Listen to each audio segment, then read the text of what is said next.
Do you remember the very first moment of your life? The instant when you were pulled from darkness into light? When a pair of arms wrapped around you and whispered to your soul that the world was safe?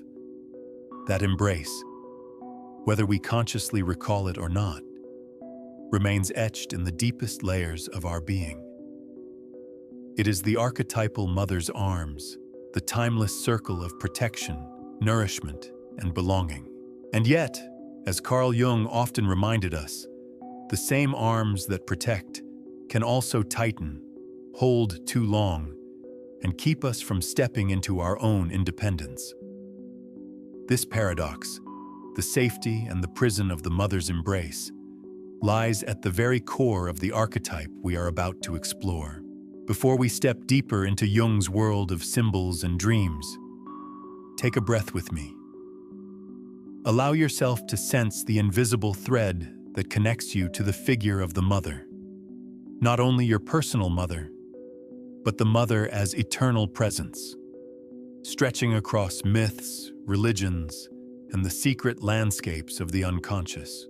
Even now, whether you are listening at dawn or late at night, wherever you find yourself, in your living room, on a crowded bus, or lying awake in bed, I invite you to pause and notice.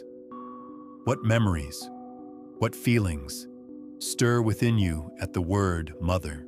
And as you reflect, let me gently ask, where are you right now? What city? What time of day? Share it in the comments below so that we can weave a tapestry of listeners across the world, each holding a thread in this great collective story.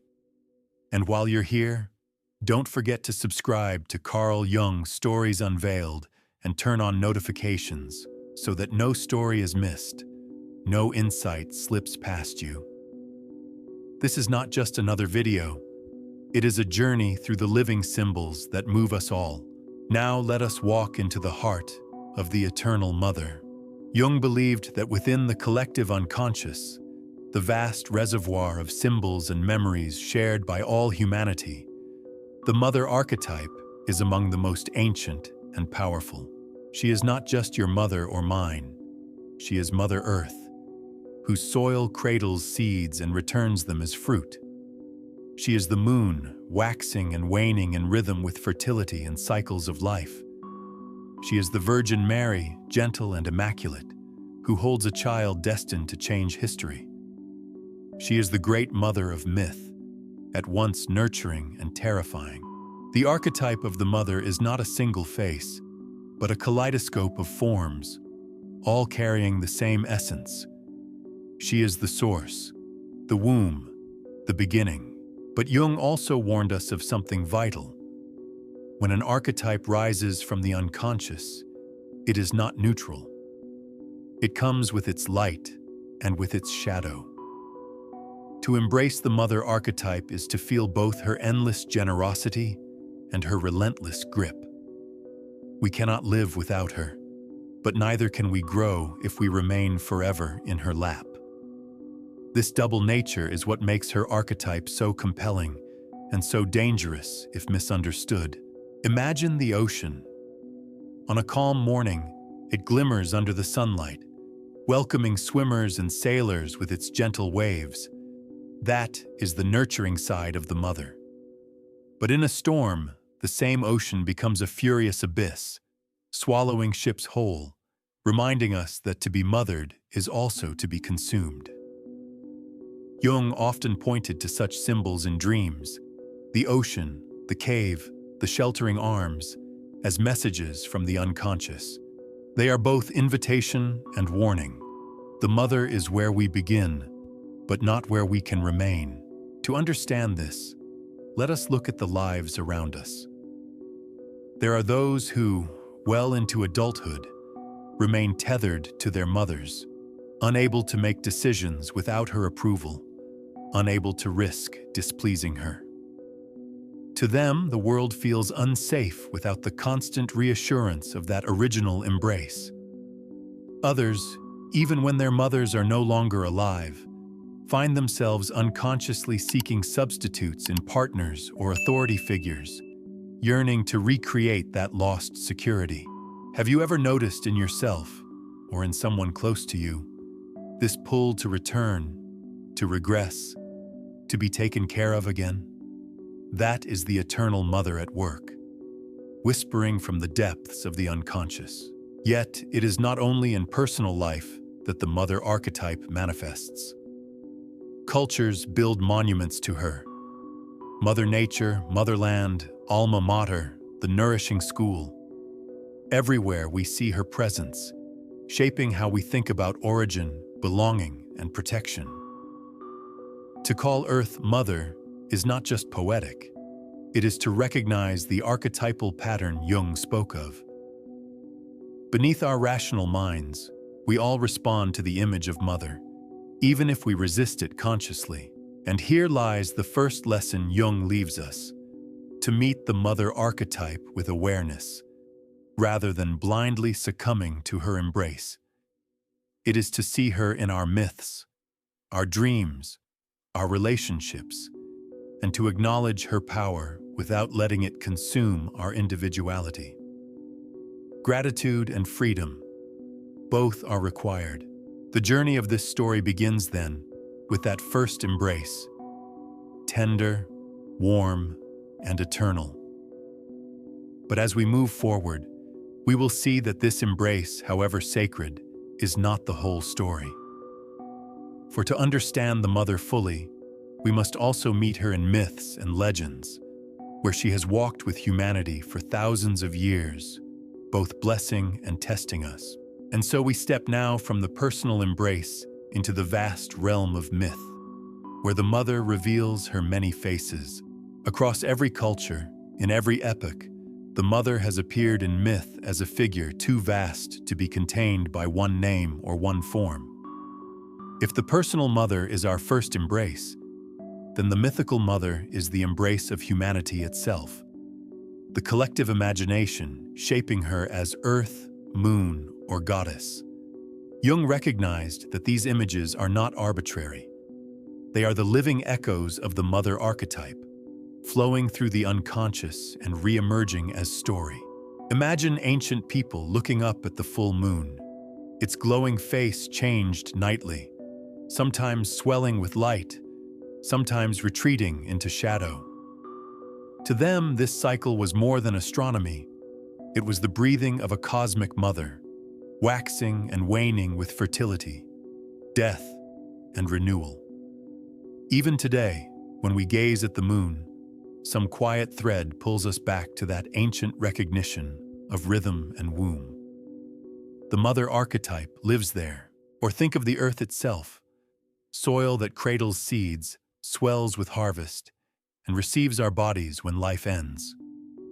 Across myths, Earth is the Great Mother, Gaia to the Greeks, Pachamama to the Andean peoples, Prithvi in Vedic hymns. She is the ground of being, the provider of life. Jung pointed out that these images appear again and again not because of cultural borrowing, but because the human psyche at its deepest layer naturally forms them. Just as every child knows the safety of the womb, every culture imagines Earth as mother. Consider also the stories of goddesses who protect, heal, and guide. Isis in Egypt, who resurrected her husband Osiris and nursed the infant Horus. Demeter in Greece, whose grief over her daughter Persephone shaped the seasons. Tonantzin in Mexico, honored long before and after the arrival of Christianity. In all of these, the archetypal pattern shines.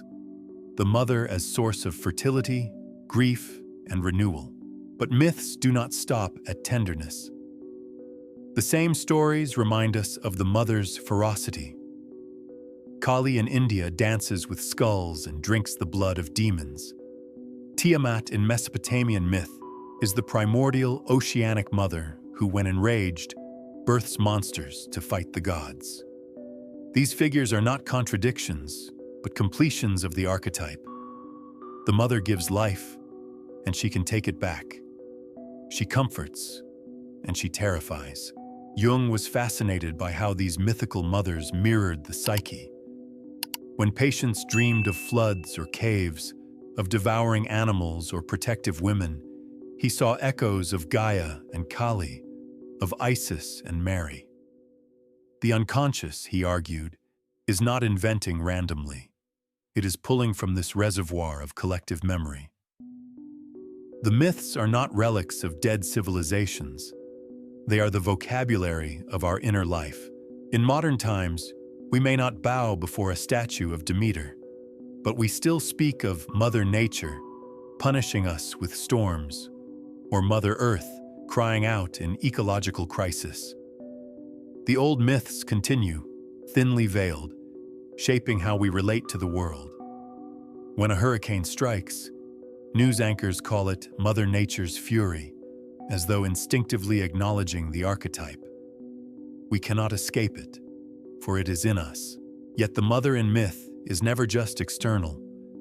She mirrors the inner terrain. When the Greeks told of Persephone descending into the underworld and returning each spring, they were also describing the cycle of our own souls: descent into darkness, return to light, loss, and renewal. The mother grieves, but through grief, she brings the harvest again. Every myth is both cosmic story and inner dream. To see the mother archetype in myth, then, is to realize how deeply she shapes our imagination. From the gentle Madonna to the devouring Kali, from earth to moon, she is always present, always archetypal. Myths are humanity's way of remembering what the unconscious never forgets. And as we leave the realm of gods and goddesses, we find the mother not only in myth, but also in the sacred images of religion. Images that still move billions of people today. Whether they kneel before a statue of Mary, chant to Kwan Yin, or whisper to the Mother of Mercy in their darkest night. From myth, we step into religion, where the mother archetype continues to reveal her countless faces. Unlike myth, which speaks in the language of stories passed around firesides, religion crystallizes these symbols into sacred images, rituals, and prayers. And everywhere we look, the figure of the mother stands at the center, tender, radiant, and yet always holding within her the possibility of shadow. Jung saw this repetition as proof. The mother is not an invention of culture, but a universal archetype flowing from the collective unconscious. Consider Christianity. Millions across centuries have lifted their eyes to the Virgin Mary, Mother of Jesus, who embodies purity, compassion, and divine protection. Her image is not only theological, it stirs the same archetypal response as Gaia or Demeter. To gaze at Mary is to feel the reassurance of the Eternal Mother. I am with you. I protect you. I intercede for you. In cathedrals and small chapels alike, her face radiates a gentleness that consoles the weary soul. Jung noted that Mary fulfills the archetypal longing for a figure who both nurtures and sanctifies, who receives the prayers of children and adults alike. And yet, the archetype transcends one faith. In Buddhism, Kwan Yin, the bodhisattva of compassion, is often pictured as a serene feminine figure holding a vase of mercy.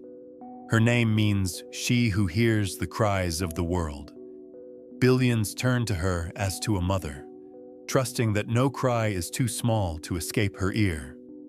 In Hinduism, Parvati and Lakshmi bring fertility, prosperity, and protection. In Taoism, the Queen Mother of the West governs immortality. Again and again, the same figure arises, the mother who nourishes, consoles, and guides. But as in myth, the mother in religion is never only gentle. Mary, so often portrayed with open arms, is also depicted at the foot of the cross, pierced with sorrow, embodying what Jung might call the dark depth of maternal grief. Kwan Yin, though merciful, also carries the power of justice, refusing to allow suffering to continue unchecked. Even in the most sacred images, the shadow is present. The mother who gives life also stands near death. Jung was deeply interested in this duality. For him, religious devotion to mother figures was not merely cultural ornament, it was the psyche seeking balance. In a patriarchal world of strict fathers and stern laws, the soul still longs for the mother's embrace. Religion answers that longing through icons, hymns, and rituals that reawaken the archetype. Yet religion also warns of the mother's consuming side. In certain traditions, the mother becomes the queen of heaven, demanding absolute devotion, threatening wrath if ignored. Here, the archetype crosses into possession. The mother no longer protects, but imprisons. Jung cautioned that when an archetype is inflated, worshipped without awareness, it can dominate the psyche. To cling to the mother without question is to risk losing one's independence, dissolving into her boundless arms. Still, for billions, the maternal figure in religion is not a trap, but a source of meaning. Pilgrims travel thousands of miles to kneel before a statue of Mary or Kwan Yin. They light candles, whisper prayers, and leave feeling strengthened, as if they had touched something primordial. And perhaps they have, for in Jung's terms, they have touched the Eternal Mother herself. Religion, then, is the stage upon which the archetype of the mother continues her drama. From cathedrals to temples, from hymns to chants, she appears again and again, promising safety, mercy, and renewal. But to understand her more deeply, we must move beyond her sacred forms and look directly at her essence, the bright side of her archetype, the gifts she bestows on humanity, and the light she shines into the psyche. When we turn toward the bright side of the mother archetype, we find qualities that form the very ground of human existence. Jung emphasized that without the mother, in both her literal and archetypal forms, life itself would not be possible. She embodies nourishment, protection, fertility, and unconditional love. These are not abstract virtues. They are experiences woven into the earliest fibers of our lives, shaping how we come to trust, how we dare to explore, and how we learn to love. Think of an infant resting against the chest of its mother. Before words, before reasoning, there is warmth, heartbeat, and milk. That primal trust becomes the blueprint of faith in life itself. If the infant feels secure in those arms, the world is experienced as safe, a place where needs can be met. Jung noted that this is not merely biology, it is the psychic template for hope. The archetype of the mother instills in us the sense that the universe itself may be benevolent. This light side appears vividly in myths and religions, as we have already seen, but it is just as visible in everyday life. Consider the woman who stays up all night by her child's bedside, soothing a fever. Consider the teacher who gently guides a frightened student, or the mentor who encourages growth without judgment. These figures all channel the archetypal mother energy, extending beyond bloodlines into the wider human family. Wherever there is protection without demand, nourishment without manipulation, we glimpse the luminous aspect of the Eternal Mother. The mother archetype also embodies fertility, not only the fertility of the womb, but of imagination, creativity, and growth. Artists often describe inspiration as a kind of pregnancy, as though an idea gestates until it must be born. Jung observed that this too is a reflection of the archetypal mother. She is the soil in which seeds sprout, the hidden matrix where the new takes form. When we nurture our dreams, protect fragile beginnings, and allow ideas to grow, we are enacting the mother principle within our own psyches. Equally, her love is unconditional. Unlike the father archetype, which is often tied to rules, boundaries, and achievement, the mother loves simply because you exist. In her arms, there is no need to prove, no need to earn. Jung saw this unconditional acceptance as one of the most healing forces in the psyche. It allows the child, and later the adult, to risk failure, to explore, to stumble, knowing that love does not vanish when perfection is not achieved. But perhaps the most profound gift of the light side of the mother is the courage it imparts. When we know we are loved, we dare to step out. The paradox is that the embrace of the mother, when healthy, does not trap us. It gives us the confidence to leave. A child who trusts in a mother's love is not paralyzed by fear, but emboldened to explore the unknown. Here we see the archetype at its most luminous, a foundation that frees rather than imprisons. And yet, Jung insisted we must always remember, no archetype exists without its opposite. The light of the mother casts a long shadow.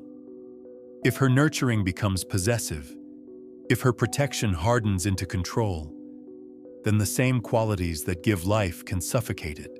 To truly understand the Eternal Mother, we must turn now to that shadow side, the face of the archetype that both fascinates and terrifies, the one that keeps grown men and women bound in invisible chains long after childhood has ended. If the light side of the mother archetype brings comfort, safety, and fertile beginnings, then her shadow side brings confinement, suffocation, and the refusal to let go. Jung often spoke of this duality. Every archetype has its positive and negative expression, its life-giving and life-destroying dimensions. The Eternal Mother is no exception. She not only nurtures life, but can also hold it captive, demanding eternal dependence. Imagine a child held too tightly. At first, the embrace feels protective, but slowly it becomes restrictive. The child's movements are limited, the air harder to breathe. In psychological terms, this is what happens when the mother archetype dominates unconsciously. The individual cannot move freely, cannot individuate, cannot step into their own destiny. What was once love transforms into a binding chain. Jung described this as one of the most subtle yet devastating traps of the psyche. To remain forever a child in the arms of the Eternal Mother. We see this in countless real-life stories. An adult who cannot make a decision without first consulting their mother. A young woman who breaks relationship after relationship because no partner ever provides the same sense of security she unconsciously seeks from her mother. A man who clings to his partner with suffocating need, not realizing he is asking her to play the role of mother, not lover.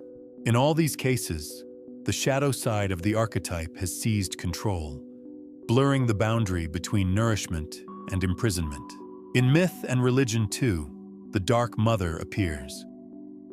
She is not only Demeter grieving for Persephone, she is also the witch in fairy tales, the devouring goddess, the figure who smothers or consumes. Kali, in her terrifying form, is both liberator and destroyer. The ocean that nurtures life also drowns ships. The cave that shelters can also trap. These images arise again and again in dreams. Someone lost at sea, swallowed by waves, or trapped in a dark, womb-like chamber. Jung interpreted these as the psyche's way of signaling the danger of regression. The longing to return to the mother has become an impulse to dissolve, to lose individuality. It is important to see that this shadow is not the fault of any individual mother. Jung made a clear distinction.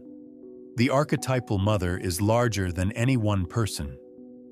Real mothers can certainly act in controlling or possessive ways, but the archetype itself is a universal force. It is as if the psyche projects onto the mother figure both the life-giving light and the imprisoning shadow, often beyond her conscious intent. Still, the consequences are very real. A person caught in the mother's shadow may remain emotionally childlike, incapable of independence. They may sabotage careers, relationships, and spiritual growth because unconsciously, they fear betraying the Eternal Mother by stepping away. Jung warned that this dynamic can manifest even in collective life. Societies that worship the mother uncritically may stifle individuality, demanding conformity under the guise of protection. The shadow mother is seductive because she offers an escape from responsibility. To stay in her arms is to be cared for, never forced to risk failure. But it is also to remain unfinished, never fully alive. Jung's psychology teaches that individuation, the process of becoming one's true self, requires separation from the mother, a painful but necessary cutting of the cord. Gratitude without liberation becomes regression. Liberation without gratitude becomes rebellion. Both must be held in balance. The recognition of this shadow is the beginning of freedom. Only when we see how the mother's embrace can also strangle us do we find the courage to step away. Yet the unconscious rarely speaks in plain words. It speaks in images, in dreams, in symbols. And the mother archetype, with all her paradoxes, appears vividly in the dream world, as ocean, as cave, as enveloping arms. To move further, we must follow Jung into the realm of dreams, where the Eternal Mother whispers her lessons in pictures more powerful than words. The unconscious rarely speaks in arguments or explanations. It speaks in symbols, images that carry layers of meaning far deeper than words can hold. Jung believed that when we dream, we enter the language of archetypes, and among them, the mother is one of the most frequent and powerful figures to appear. If we wish to understand how the Eternal Mother lives within us, we must look carefully at her dream symbols. The ocean, the cave, the sheltering arms, and countless variations that echo these primal forms. Picture yourself standing before the sea. In dreams, the ocean often represents the mother. Vast, boundless, capable of cradling or consuming. On a calm night, it glitters under the moonlight, inviting surrender, a symbol of nourishment and return to the womb. But in a storm, waves tower above you, threatening to swallow you whole.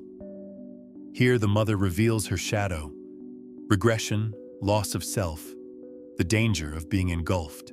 Jung's patients often reported such dreams, and he consistently interpreted them as encounters with the archetypal mother, sometimes signaling a need for comfort, other times warning of the risk of dependency. The cave is another image, equally powerful. Dark, enclosed, womb-like, the cave represents safety and origin. To dream of entering a cave can mean a return to the primal source, a descent into the protective arms of the mother. Yet if the dreamer finds themselves trapped, unable to escape the cave's depths, the meaning shifts. The cave becomes suffocation, a prison of comfort. The unconscious is warning. The embrace has turned into captivity. Perhaps most intimate of all is the dream of being held. Arms wrapping around you, soft and tender. This dream image often carries profound reassurance, but Jung noted how quickly such images can shift. Arms that protect may also squeeze too tightly. A dreamer might feel unable to breathe, unable to move, caught in the very embrace they long for. Again, the dual nature of the mother archetype shows itself with clarity. Love and control, nurture and suffocation, shelter and confinement. Other symbols emerge as variations of the same theme. Lakes, rivers, and wells often stand in for the mother's presence, as do gardens, fertile fields, or even kitchens filled with food. Animals can also embody her, a cow, a bear, or a bird feeding its young. In each case, the unconscious is drawing from the same archetypal pattern. nourishment, protection, fertility, and the risk of regression.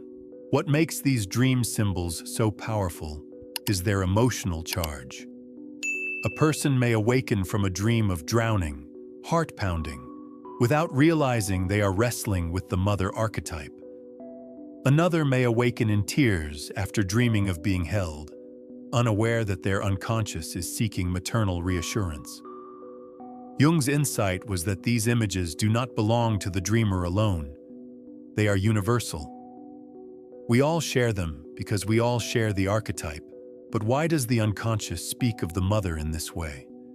Jung explained that archetypes appear in dreams to guide the psyche toward balance. If someone is cut off from nurturing, the mother may appear as a gentle ocean, inviting them to rest. If someone is clinging too tightly to maternal comfort, the mother may appear as a raging storm, warning them to move forward. Dreams are not random. They are messages from the unconscious, using archetypal symbols to show us where we stand in relation to the Eternal Mother. Understanding these dream images is not about rejecting them, nor about taking them literally. It is about learning to listen to what the psyche is trying to say. If you have ever dreamed of the sea, of caves, of being held or consumed, your unconscious may be calling you to reflect. Are you seeking nourishment, or are you resisting independence? The mother archetype will appear as long as you need her, in whatever form will speak most directly to your soul. To see her in dreams is to witness the timeless drama of dependence and liberation playing out in the theater of your own psyche. But the mother does not live only in dreams. She also shapes the stories we tell our children, the fairy tales passed down for centuries, where wicked stepmothers and magical helpers continue the archetypal pattern. And it is to these stories, the fairy tale mirrors of our unconscious, that we now turn. Fairy tales, with their enchanted forests and impossible trials, may seem like simple stories for children, but Jung and his followers saw them as coded messages from the collective unconscious. Within these tales, the mother archetype walks in many disguises, sometimes as a radiant helper, sometimes as a cruel stepmother, sometimes as the old woman in the woods who offers guidance or doom. In their exaggerated simplicity, fairy tales reveal the truths that adult life tries to hide. The mother can nurture, and she can also devour. Think of Cinderella. At the heart of the story is not only the innocent girl, but the cruel stepmother who enslaves her. Here, the archetype splits in two: the absent good mother, often idealized in memory, and the present wicked mother, suffocating and envious. Jung pointed out that this duality is no accident. The psyche, when struggling with the mother archetype, often divides it into light and dark figures, one that comforts, one that imprisons. Fairy tales externalize this struggle so children, and the adults they become, can see it acted out before them. In Hansel and Gretel, the story is even clearer.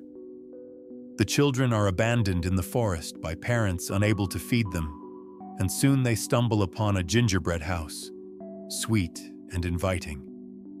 Yet inside waits the witch, another dark mother, who fattens them for consumption. Here again, nourishment and danger appear together. The candy house is irresistible, but the embrace of the witch is death. Jung saw in this tale the archetypal warning. The longing to return to the mother, to be endlessly fed and cared for, can lead to destruction if carried too far. But fairy tales also reveal the luminous mother. Consider the fairy godmother in Sleeping Beauty, or the kind old woman who offers advice in countless stories. These figures bestow gifts, guidance, or magical tools. They represent the archetypal mother in her supportive form, giving the hero or heroine what is needed to grow, to face challenges, to survive the wilderness. In dreams, such figures often appear as wise guides, echoing the fairy tale tradition of the benevolent maternal helper. Why do these stories matter? Because they prepare the psyche to navigate the archetype. A child hearing about the wicked stepmother learns unconsciously that love can have conditions, that dependence can be dangerous. A child hearing about the fairy godmother learns that help and guidance are available, but not without effort or courage. Fairy tales allow us to encounter the archetype safely in imagination before facing it in life, and indeed, we face it constantly. The adult trapped in dependency may be reliving the tale of Hansel and Gretel, still nibbling at the candy house, unable to break free from the witch's grasp. The one who finds courage to leave home may be echoing the heroes who, with the help of a wise woman, set off into the unknown. Fairy tales are not just stories, they are maps of the archetypal landscape, and the mother stands at the center of many of them. Jung understood this deeply. He often drew upon myths and tales to interpret dreams, recognizing that the unconscious recycles the same patterns. What we call a wicked stepmother in story may appear as a devouring sea in a dream. What we call a fairy godmother may appear as a guiding animal or a wise old woman. The forms shift, but the archetype remains the same. To see the mother in fairy tales is to glimpse how the collective unconscious prepares us for her embrace and her shadow. But in real life, the lessons can be far harsher. When the mother archetype dominates too strongly, it can create what Jung called the mother complex, a tangle of dependency and regression that binds adults in invisible chains. To understand this, we must leave the enchanted forest and step into the psychology of real lives shaped by the Eternal Mother. In many adult lives, the presence of the mother archetype remains vivid, shaping choices and relationships long after childhood has passed. Jung observed that the archetype does not fade, it transforms, sometimes into subtle patterns that influence love, ambition, and self-perception. One striking manifestation is the search for a substitute mother in romantic partnerships.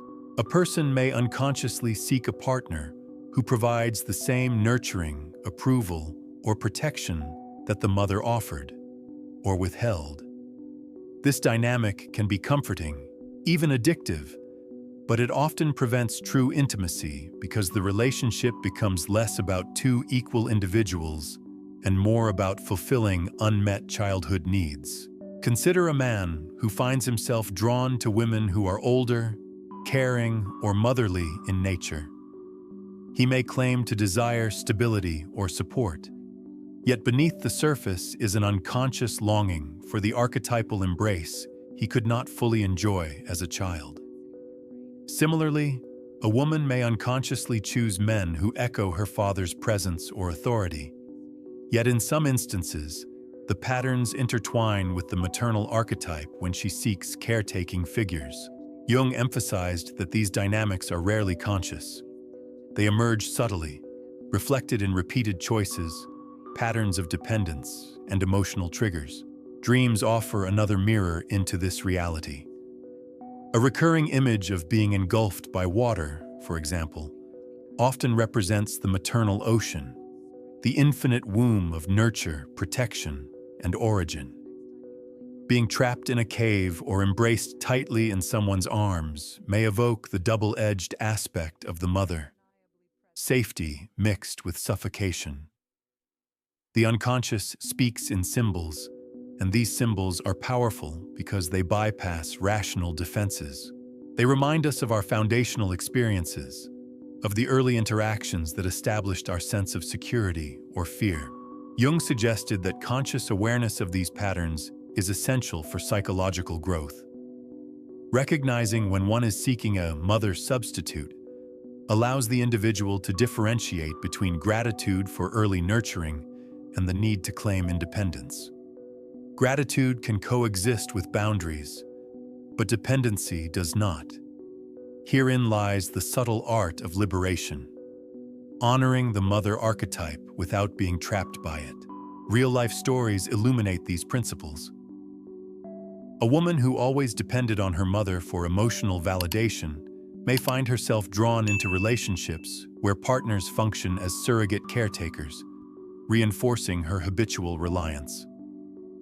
A man who could not confront maternal criticism in childhood may struggle to assert autonomy at work, deferring excessively to authority figures. Jung observed that the archetype, if unacknowledged, continues to dictate patterns well into adulthood. Yet, there is hope in conscious engagement. Therapy, introspection, and creative work offer pathways to encounter the archetype deliberately. One might, for example, visualize the nurturing ocean of the mother in meditation, consciously absorbing its positive qualities: warmth, support, protection, while setting firm boundaries against its overbearing aspects. Writing letters, creating art, or reflecting on dreams are ways to dialogue with the archetype, integrating its gifts without being overwhelmed. Jung's teachings encourage this integration. The Eternal Mother is not to be feared or rejected. She is to be understood and harmonized. Her embrace can inspire creativity, resilience, and compassion, while her shadow warns against regression, suffocation, and stunted growth. By recognizing when the archetype manifests in relationships, dreams, or emotional patterns, one gains the power to navigate life more freely, embracing gratitude without surrendering autonomy. The mother archetype, ever-present and multifaceted, continues to guide, challenge, and shape. Understanding its influence in adulthood is a crucial step toward achieving balance between dependence and independence, attachment and freedom.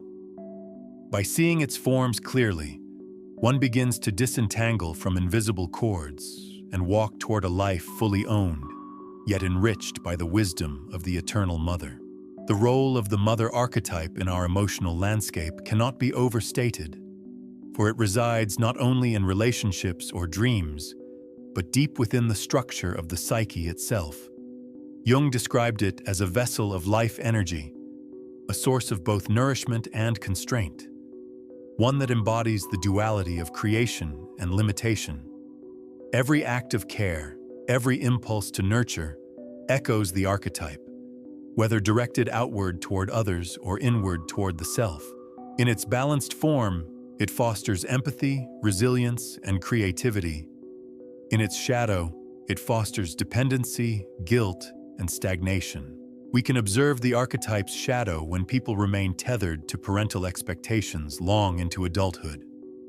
For instance, a young adult may avoid career risks or personal exploration because the imagined disapproval of the mother looms larger than reality.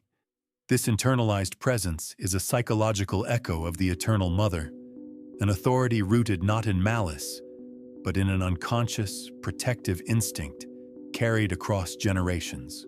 Jung suggested that these inherited patterns often surface in family dynamics, perpetuating cycles unless consciously addressed. Recognizing them is the first step toward liberation. Dreams are another crucial doorway. In dream imagery, the mother archetype appears in countless forms. The boundless ocean, symbolizing overwhelming care or smothering influence. The cave, a protective yet confining womb. The tree, rooted and sheltering, yet with branches that may entangle. Even celestial bodies like the moon, radiating guidance and emotional illumination. Each symbol reflects the psyche's dialogue with the archetype. Recurrent dreams, particularly those that evoke feelings of awe, fear, or longing, may signal unresolved tensions between gratitude and autonomy, attachment and self-determination. Consider the dream of a figure endlessly held in warm but constraining arms. The dreamer may awaken with a lingering sense of safety mingled with anxiety, a perfect reflection of the dual nature of the mother. Jung emphasized that the unconscious communicates not with logic, but with effective symbolism. Understanding these images allows the individual to interpret their needs and boundaries, illuminating areas where the archetype nurtures and where it constrains.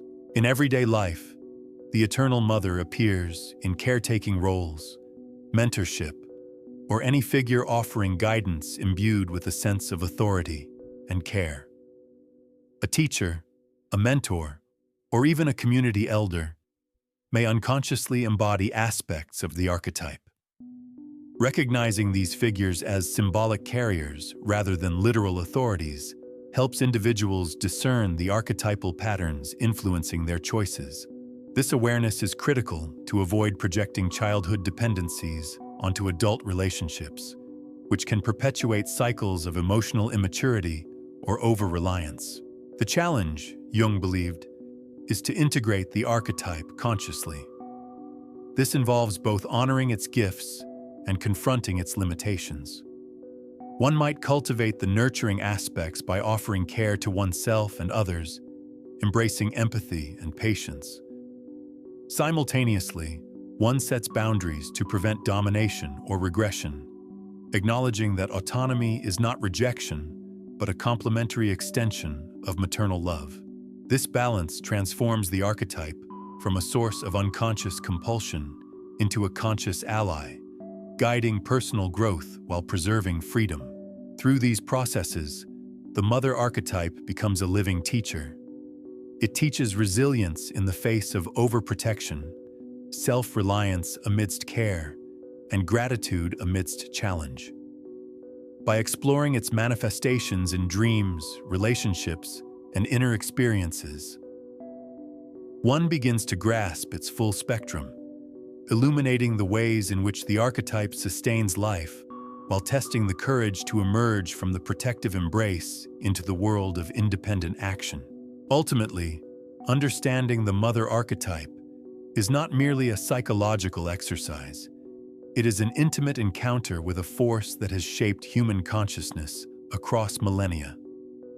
By recognizing both its luminous and shadow aspects, one gains insight into personal patterns, frees oneself from unconscious repetition, and honors the profound influence of the Eternal Mother while stepping towards self-determined growth.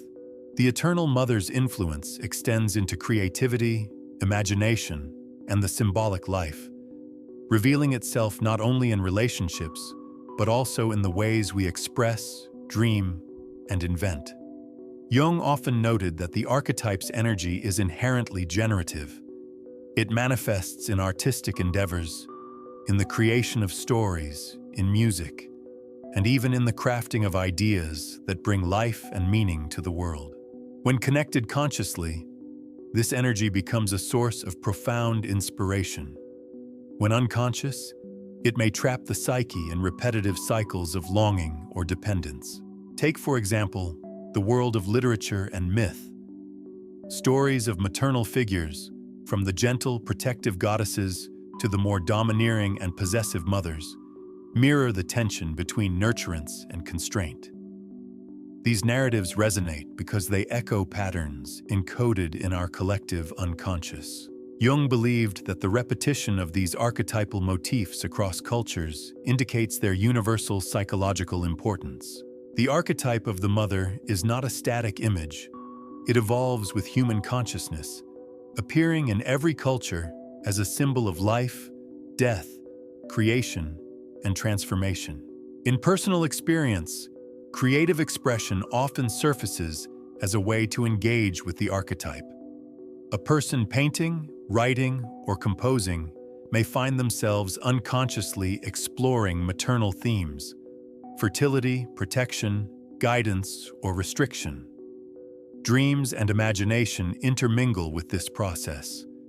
A painter might repeatedly render scenes of nurturing landscapes, oceans, or womb-like spaces, tapping into the archetypal energy to give form to otherwise hidden dimensions of the psyche. Jung emphasized that such engagement allows the individual to integrate unconscious forces, transforming them into conscious insight and symbolic mastery. The mother archetype also shapes our ethical and moral imagination. Its influence underlies the way we care for others, how we cultivate empathy, and how we perceive responsibility. The archetype teaches that protection, guidance, and support are fundamental human needs, yet it warns against overreach, the impulse to control or smother. In adult life, learning to balance care for others with the preservation of autonomy becomes a vital skill. Awareness of the archetype helps distinguish genuine nurturing from manipulative or possessive behaviors, both in ourselves and in those we encounter. Psychologically, the challenge is to encounter the archetype without losing oneself. One must recognize the impulse to recreate the maternal embrace or seek its substitution in relationships and projects. The path of individuation, Jung asserted, involves reclaiming autonomy while remaining connected to the nourishing energy of the archetype. This is not a rejection of the mother, but a conscious dialogue, a negotiation between dependence and independence, gratitude and self-determination. In therapeutic practice, Jung observed that the archetype frequently emerges in moments of crisis, particularly when individuals confront their limits or face deep vulnerability. A person who suddenly experiences a sense of emptiness or loss may be encountering the archetype's shadow, the reminder that unresolved attachment or dependence must be acknowledged. Dreams, imagination, and symbols often accompany such crises, offering guidance and a path toward integration. Consciously engaging with these signs allows one to transform potential regression into growth, turning the archetype into a partner rather than a prison. The balance between light and shadow, care and constraint, remains central to understanding the mother archetype. Its presence is at once protective and challenging, comforting and demanding. Jung's insights teach that by recognizing these dual aspects, one can navigate life with greater awareness, cultivating independence without severing the nourishing connection the archetype provides. By engaging with it creatively, emotionally, and symbolically, we access a deep well of vitality, empathy, and insight, while avoiding the unconscious traps that impede growth. The Eternal Mother is therefore both guide and guardian, challenge and blessing. Understanding her influence in creativity, morality, and daily life allows us to integrate her presence consciously, drawing on her power for nourishment while maintaining the freedom to act, choose, and evolve. By doing so, we honor the archetype not as a controlling force, but as a source of wisdom, inspiration, and deep psychological resonance. As the journey continues, the mother archetype increasingly reveals its influence on the realm of relationships, particularly in the patterns we unconsciously seek in partners and friends. Jung observed that the archetype often drives a subconscious quest for maternal qualities outside the familial home. We might find ourselves drawn to partners who embody nurturing, protection, or guidance, or conversely, who replicate the overbearing, controlling traits of a possessive mother. This search is rarely conscious, yet it shapes the emotional dynamics of intimacy in profound ways. The archetype whispers through our choices, urging both comfort and challenge, care and constraint, all while testing our ability to recognize and differentiate between dependence and authentic connection. Consider a person who, despite being fully grown, finds themselves repeatedly in relationships with older or overly protective partners. On the surface, it may appear as a simple preference or coincidence, but from the Jungian perspective, these patterns echo the unresolved imprint of the mother archetype. Our unconscious seeks to resolve lingering attachments, to recreate familiar dynamics, or to work through unfulfilled needs. At times, this leads to repetition compulsion, falling into the same patterns until conscious insight breaks the cycle. Dreams often reflect these relational dynamics symbolically. An embrace that feels simultaneously comforting and confining, a sea that both nourishes and overwhelms, or a protective shelter that hides one from growth. Jung stressed the importance of awareness in these relational dynamics. By recognizing the maternal archetype at play, individuals can approach relationships with clarity, discerning when care supports growth and when it hinders autonomy. This conscious engagement transforms the archetype from an unconscious driver into a conscious partner in life's emotional journey. It allows one to cultivate intimacy without losing oneself, to receive nurturing without being trapped, and to offer care without controlling or overstepping boundaries. The delicate interplay between receiving and giving, dependence and independence, becomes a central theme in the pursuit of emotional maturity. The archetype also intersects with the shadow aspect of maternal influence. Overprotection, smothering, or possessiveness can instill fear of separation, guilt, or chronic dependence.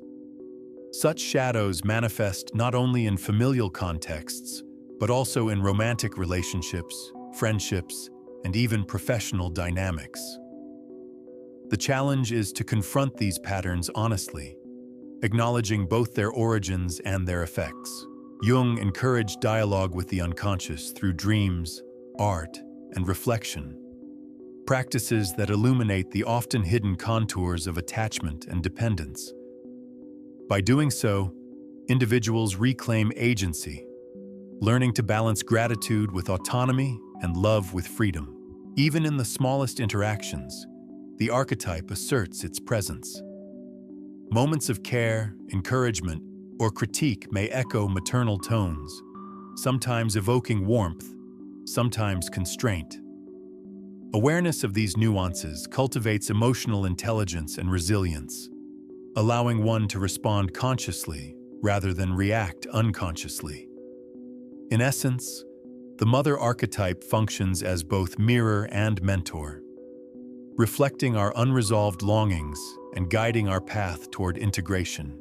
Jung's teachings emphasize that individuation, the process of becoming fully oneself, requires an intimate acquaintance with the mother archetype.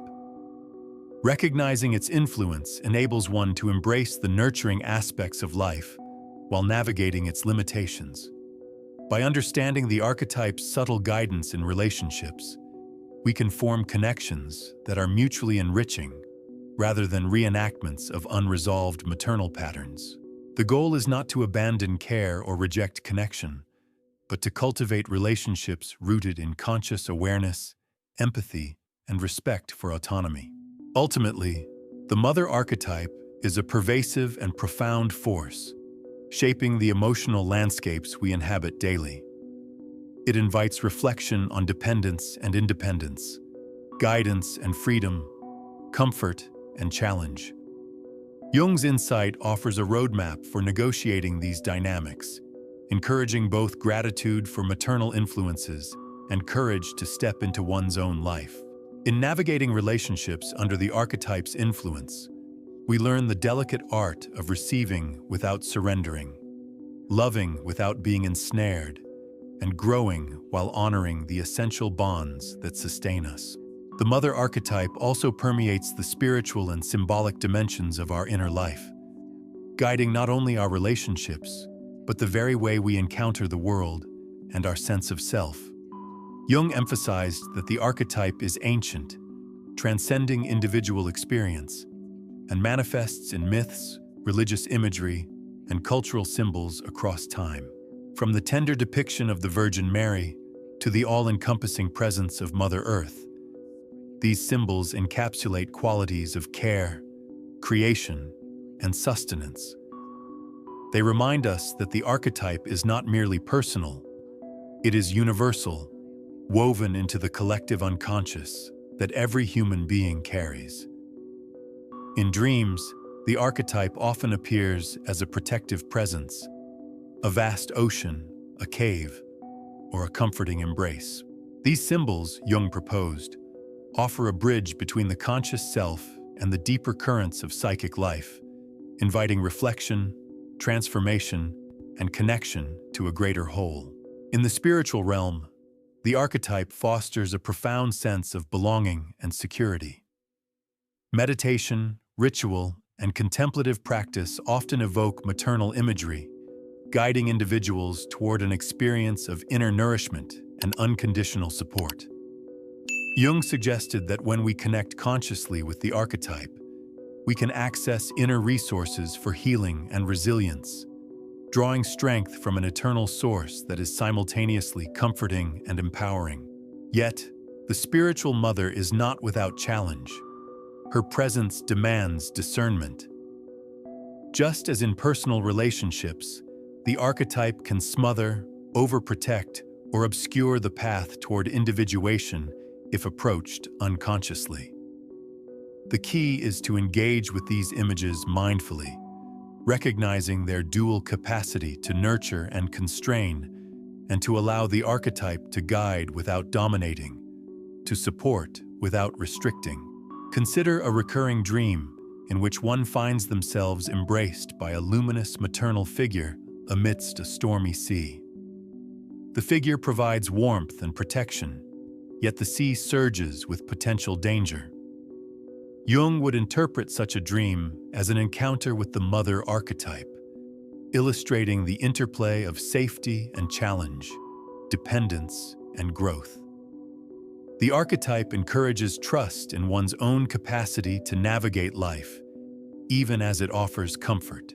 Spiritual engagement with the archetype mirrors this dynamic, requiring one to internalize maternal guidance without becoming dependent upon it, to integrate the nurturing energy into one's psyche while maintaining autonomy. In practical terms, acknowledging the archetype spiritually fosters balance. One may cultivate gratitude for the sources of care in life, be they family, mentors, or cultural symbols, while simultaneously recognizing the necessity of independence. Jung urged individuals to observe how the archetype manifests not only in dreams and myth, but also in recurring life patterns, reflecting unresolved needs or desires. By becoming conscious of these manifestations, one can transform them from unconscious compulsion into conscious choice, thereby turning the archetype into a supportive presence that enhances creativity, empathy, and personal growth. The mother archetype's spiritual dimension also intersects with the shadow. The same energy that nurtures can smother, and the same guidance that empowers can become restrictive. Jung's approach encourages respectful dialogue with these shadow aspects, acknowledging fear, dependence, or guilt, while seeking integration rather than rejection. In doing so, the spiritual mother becomes a catalyst for individuation, helping one embrace the full spectrum of emotional and psychic life with wisdom and compassion. Ultimately, the spiritual engagement with the mother archetype invites us to recognize our interconnectedness with life itself.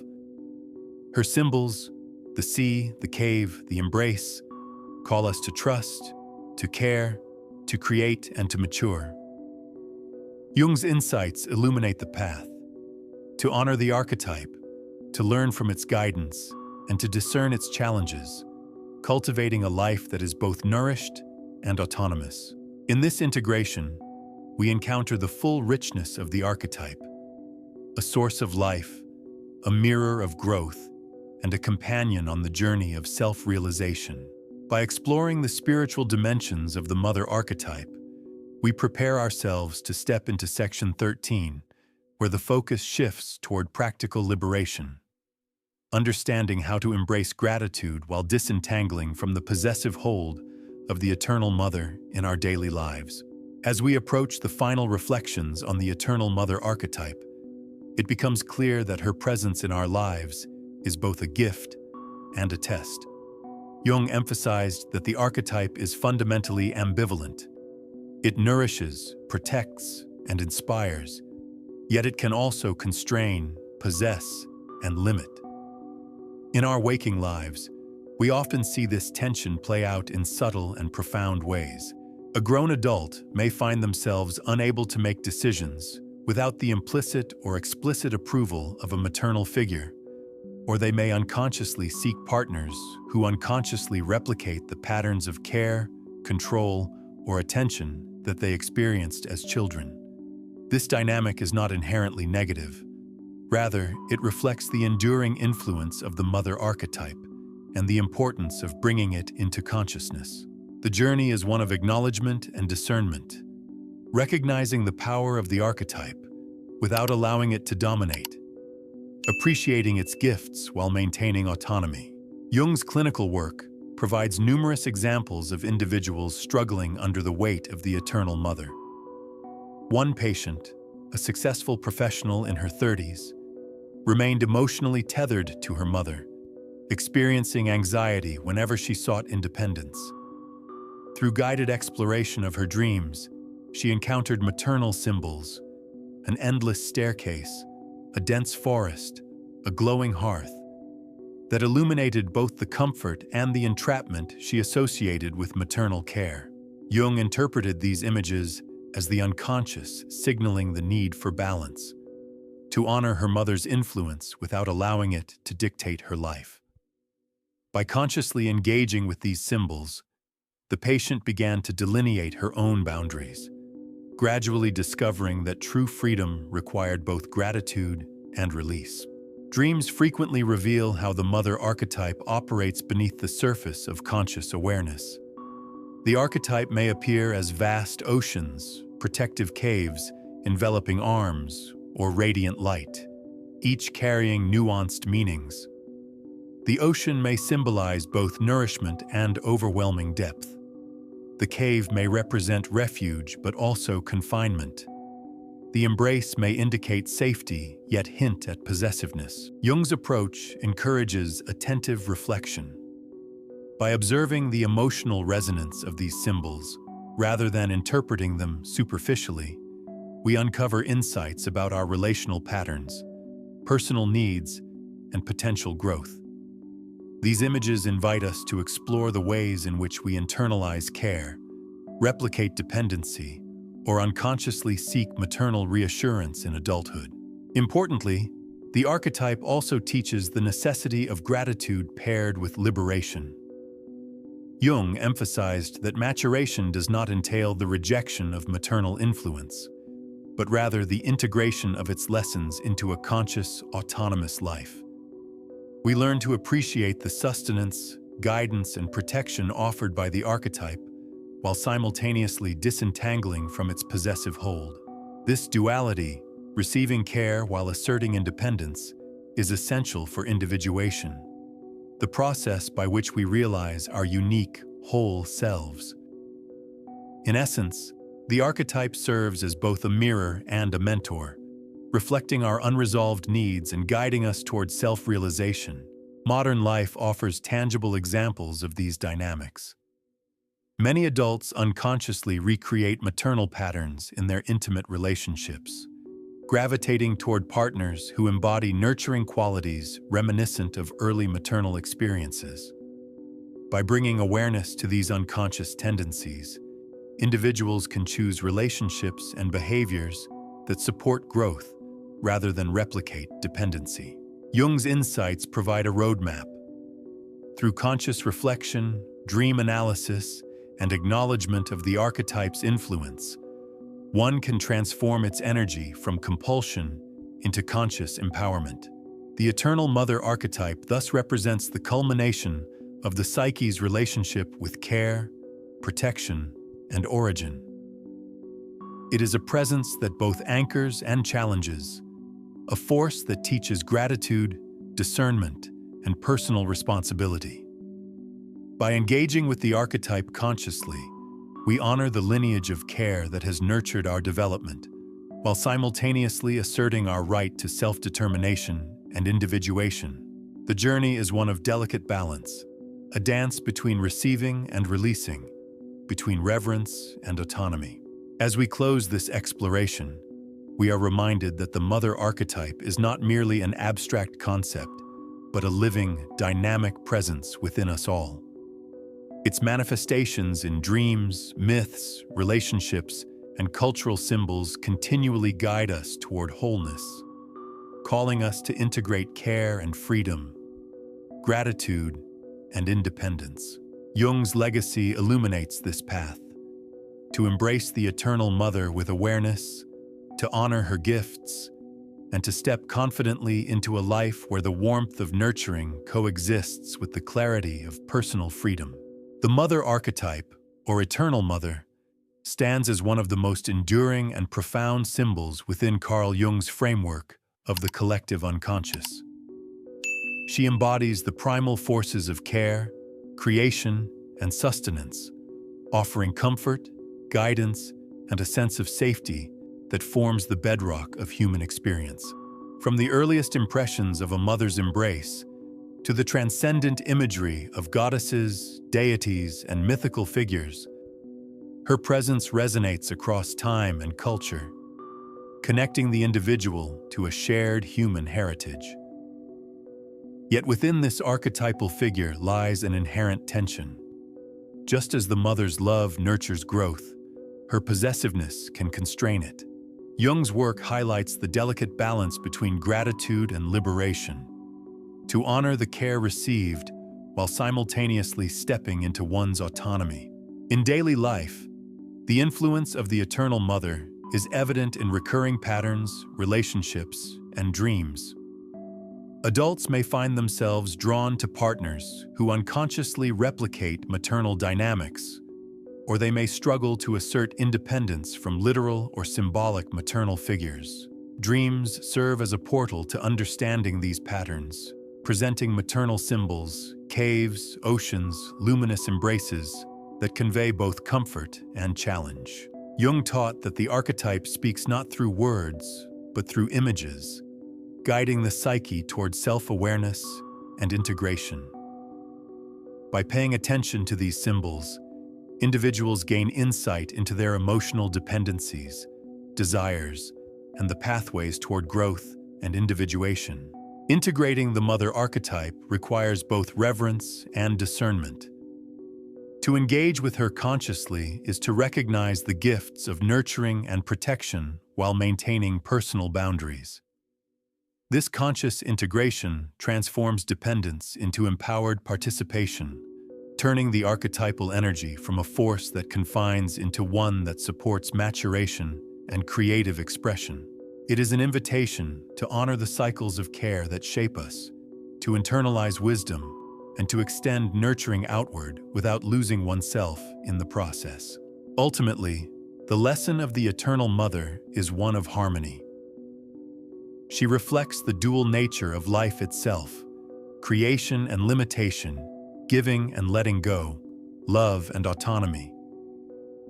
Jung's insights provide a roadmap for navigating these tensions, reminding us that growth requires both connection and separation, gratitude and courage. By recognizing and integrating the archetype, we step into a more complete, authentic self, capable of receiving care, giving care, and living freely within the boundaries of our own consciousness.